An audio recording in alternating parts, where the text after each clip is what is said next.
रामनवमी के अवसर पे एकत्रित हुए हैं और सबने कहा है कि श्री राम के बारे में महापत है। आप जानते हैं कि हमारे चक्रों में श्री राम बहुत महत्वपूर्ण स्थान लिए हुए हैं। वो हमारे राइट हार्ट पर विराजित है। श्री राम एक पिता का स्थान लिए हुए हैं, इसलिए आपके पिता के कर्तव्य में या उसके प्रेम में कुछ कमी रह जाए तो ये चक्र पकड़ सकता है। सहयोग में हम समझ सकते हैं कि राम और सब जितने भी देवताएं हैं, जो कुछ भी शक्ति के स्वरूप संसार में आए हैं, वो अपना अपना कार्य करने आए। उसमें श्री राम का विशेष रूप से कार्य है। जैसे कि सोक्रेटिस ने कहा हुआ है कि संसार में बेनेवोलेंट किंग आना चाहिए, उसके प्रतीक रूप श्री रामचंद्र जी इस संसार में आए। सो वो पूरी तरह से मनुष्य रूप धारण करके आए थे। वो ये भी भूल गए थे कि मैं श्री विष्णु का अवतार, भुला दिया गया। किंतु सर्व संसार के लिए वो एक पुरुषोत्तम राम थे कि बचपन का जीवन सब आप जानते हैं और उनकी सब विशेषताएं आप लोगों ने सुन रखी है। हम लोगों को सहयोग में ये समझ लेना चाहिए कि हम किसी भी देवता को मानते हैं और उसको हम अपना आराध्य मानते हैं, तो हमारे अंदर उसकी कौन सी विशेषताएं आई हुई, कौन से गुण हमने प्राप्त किए। श्री रामचंद्र जी के तो अनेक गुण हैं, क्योंकि तो पुरुषोत्तम थे। उनका एक गुण था कि वो जिस राजकारण को करते थे उसमें सबसे ऊंचा उन्होंने जन का मत रखा, न कि अपनी पत्नी या अपने बच्चे इनका ख्याल किया। आजकल के हमारे घर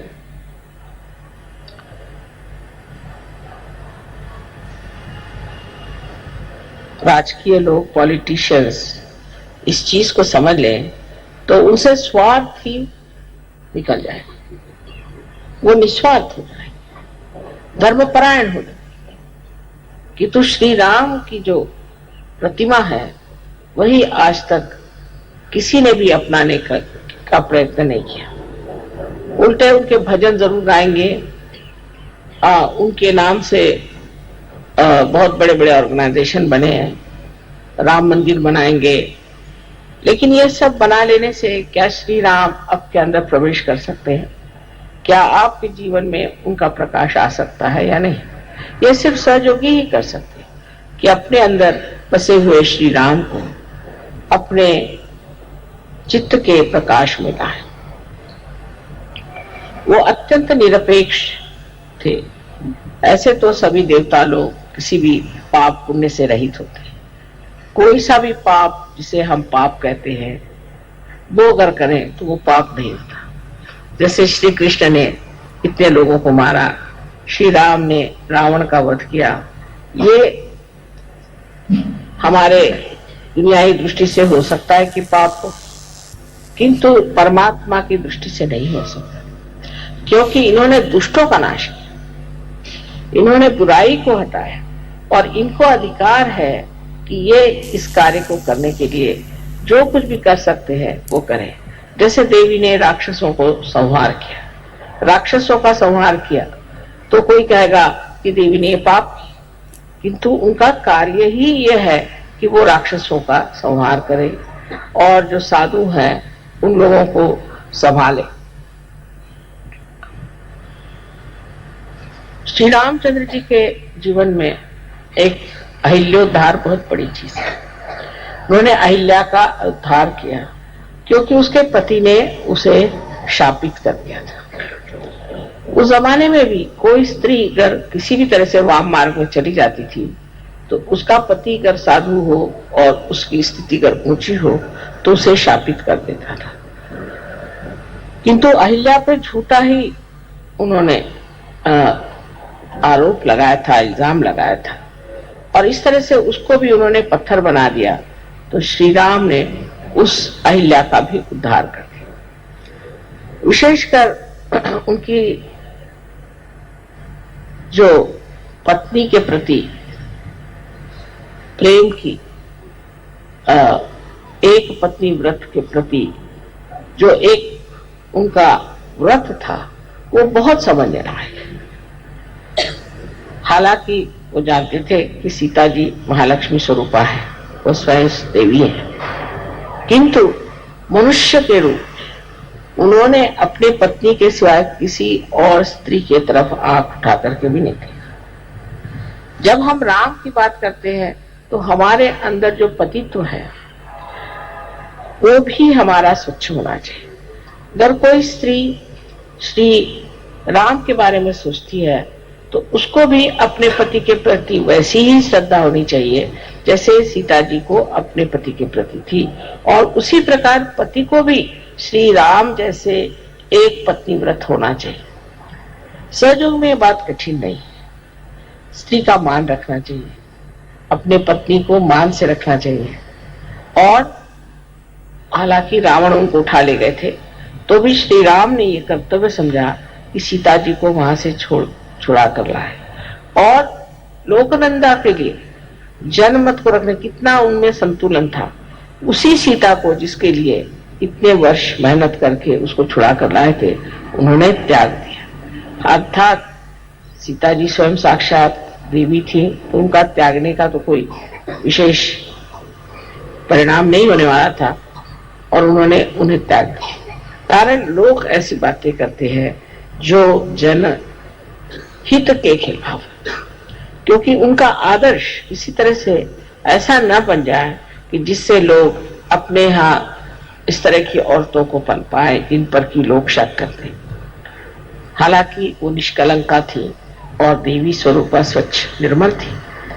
उनको त्यागने पर भी फिर सीता जी ने भी उनका एक तरह से त्याग कर दिया। उन्होंने स्त्री जैसे रामचंद्र जी का त्याग किया और श्री राम ने एक पुरुष के जैसे उनका त्याग। सीता जी स्वयं ही पृथ्वी में समा गई और फिर अंत में श्री राम जी ने भी सरयू नदी में अपना देह त्याग किया। इस प्रकार इनका जीवन अत्यंत घटनात्मक और बड़ा चमत्कारपूर्ण है। सारे जीवन में देखिए तो सीता और राम का आपस का व्यवहार और उनका एक दूसरे के प्रति श्रद्धामय रहना। हालांकि उन्होंने सीता जी का त्याग किया था पर सीता जी ने सोचा कि ये उनका परम कर्तव्य है और उन्होंने कभी उनकी बुराई नहीं, उनके बारे में कभी बुरा नहीं कहा और बड़ी सुगमता से अपने बच्चों को चलाया, उनको पनपाया, उनको बढ़ावा दिया। इस श्री राम के जो दो बच्चे हुए जिनको हम लव और कुश कहते हैं, वो भी एक भक्त स्वरूप कहना चाहिए कि जो संसार में आए इनको हम शिष्य की तरह से देख सकते हैं। ये शिष्य के द्योतक है और हमारे भी शिष्यत्व की एक शक्ति है जिससे हम किसी के शिष्य हो सकते हैं। शिष्य स्वरूप इन लोगों ने बहुत छोटी उम्र में धनुर्विद्या सीख ली थी और इस छोटेपन में ही उन्होंने रामायण आदि और संगीत पर बहुत ही कुछ प्रावीण्य पाया था। इसका मतलब यह है कि शिष्य को पूरी तरह से अपने गुरु को समर्पित होना चाहिए। यह शिष्य का जो स्वरूप है यह हमारे अंदर भी सबके स्थित है। और माँ जो कि शक्ति थी उसके प्रति वो पूरी तरह से समर्पित है। उस वक्त श्री राम से भी लड़ने के लिए वो तैयार हो गए क्योंकि अपने माँ के लिए। तो माँ को उन्होंने दुनिया में सबसे ऊंची चीज समझी और उस माँ ने भी अपने बच्चों को पालना, उनका संवर्धन करना, उनको धर्म में खड़ा करना और उनकी पूरी प्रगति करना एकमेव कर्तव्य किया। नहीं तो अपने आजकल की औरतें रात दिन रोते ही रहेंगे, मेरे पति ने छोड़ दिया, पति ने छोड़ दिया, और जब पति मिलेगा तो उससे लड़ती रहेंगी हर समय, और जब पति ने छोड़ दिया तो रोती रहेंगी। छोड़ दिया तो कोई बात नहीं, मेरे बच्चे हैं, इनको मुझे संभालना है, और इनके प्रति कोई भी ऐसी बात नहीं होनी चाहिए कि जिससे मेरे बच्चों का कुछ कम रह जाए। ये एक सीता जी की एक विशेष जीवनी है कि उनकी वीरता और उनका साहस, ये हर स्त्री को अपने अंदर बसाना चाहिए कि पति से अगर बिछो भी हो गया और किसी तरह से उससे दूर भी हट गए तो भी पति के कारण अपना नुकसान नहीं कर लेना चाहिए, अपने बच्चों का नुकसान नहीं कर लेना चाहिए, क्योंकि उनके लिए अपना जो कर्तव्य है वही परम चीज है। उस परम चीज पे अटूट रहना चाहिए। यही हमारे सहयोग में, शक्ति में जो पाया है, उससे हर स्त्री को प्राप्त कर लेना चाहिए। श्री राम का जीवन भी जैसे अत्यंत शुद्ध और निर्मल था, और उन्होंने अपने पत्नी के लिए सब चीज त्याग दी थी।